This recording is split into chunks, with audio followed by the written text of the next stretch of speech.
Hey guys, so we're in a client's home about to get completed and we're in a minor bathroom today. So come through, I want to actually show you through this. So standard shower, this is what's called a semi-frameless shower with hobless as well. So there's no tiled hob anymore. It's done nice walls, basic shower head, nothing too fucking special. Black is standard. Coming through, this is probably my favorite bit. So it's done an upgraded sink and you smashed on stone bench tops, some soft closing doors. It's the mirror that does it for me. So normally it finishes about here.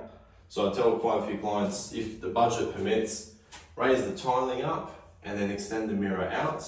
You've got your minor bathtub, which is basically your ankle weather, I like to call. But it gives the whole area, this is the exact same size in literally 90% of homes, but it makes a huge fucking difference to make the place feel a little bit more bigger, and that's what it's all about.